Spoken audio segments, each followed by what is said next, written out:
ಈಗಿನ ಜಮಾನದಲ್ಲಿ ಯಾವುದೇ ಒಂದು ನಾನ್ ವೆಜ್ ಹೋಟೆಲ್ ಹೋಗಿ ಲೆಗ್ ಸೂಪ್ ಕೇಳಿದ್ರೆ 100 ರಿಂದ 150 ರೂಪಾಯಿ ಬಿಲ್ ಮಾಡ್ತಾರೆ. ಬಟ್ ಈ ಒಂದು ಜಾಗದಲ್ಲಿ ಕೇವಲ 70 ರೂಪಾಯಿಗೆ ದೊಡ್ಡ ಲೆಗ್ ಪೀಸ್ ನೇ ಕೊಡ್ತಾರೆ. ರೀಸೆಂಟ್ ಆಗಿ ನಾನು ಮೈಸೂರು ಸೀರೀಸ್ ಮಾಡಕ್ ಹೋಗಿದ್ದಾಗ ಸರಸ್ವತಿಪುರಂ ಗೌರ್ಮೆಂಟ್ ಪ್ಲೇಸ್ ಆಪೋಸಿಟ್ ಅಲ್ಲೇ ಒಂದು ಆಲ್ಮರದ ಕೆಳಗಡೆ ಕಳೆದ 10 ವರ್ಷಗಳಿಂದ ರನ್ ಮಾಡ್ಕೊಂಡ್ ಬರ್ತಾರಂತ ರಾಜು ಬಿರಿಯಾನಿಗೆ ವಿಸಿಟ್ ಮಾಡಿದ್ವಿ. ಇಲ್ಲಿ ವೈಡ್ ವೆರೈಟಿಯಲ್ಲಿ ನಾನ್ ವೆಜ್ ಐಟಮ್ ನ ಸರ್ವ್ ಮಾಡ್ಕೊಂಡ್ ಬರ್ತಾರೆ. ಎಸ್ಪೆಷಲಿ ಇವರ ಒತ್ತು ಸಾವಿಗೆ ನೀರ್ ದೋಸೆ, ಕಾಲ್ ಸೂಪು ಜೊತೆಗೆ ಬಿರಿಯಾನಿ ಸಿಕ್ಕಾಬಟ್ಟೆ ಫೇಮಸ್.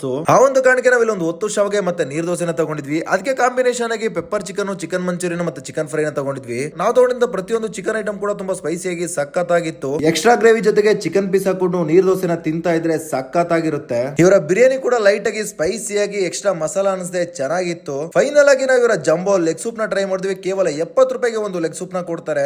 ಲೆಗ್ ಪೀಸ್ ಅಂತೂ ಚೆನ್ನಾಗಿ ಬಂದಿತ್ತು. ತಿನ್ಬೇಕಾದ್ರೆ ಫ್ಲೆಶ್ ಅಂತೂ ಬಾಯಿಗೆ ಸಿಗ್ತಾ ಇತ್ತು. ಲೆಗ್ ಸೂಪ್ ಅಂತೂ ಮಾತಾಡಂಗೆ ಇಲ್ಲ. ಪೆಪ್ಪರ್ ಗಟ್ ಅಂತೂ ಹೆವಿ ಇತ್ತು. ಕುಡಿಬೇಕಾದ್ರೆ ಸಖತ್ತಾಗಿತ್ತು. ಇನ್ನು ಇವರ ಟೈಮಿಂಗ್ಸ್ ಬಂದು ಬೆಳಿಗ್ಗೆ 7 ಗಂಟೆಯಿಂದ ಸಂಜೆ 5 ಗಂಟೆವರೆಗೂ ಕಂಟಿನ್ಯೂಸ್ ಆಗಿ ಸರ್ವ್ ಮಾಡ್ಕೊಂಡ್ ಬರ್ತಾರೆ.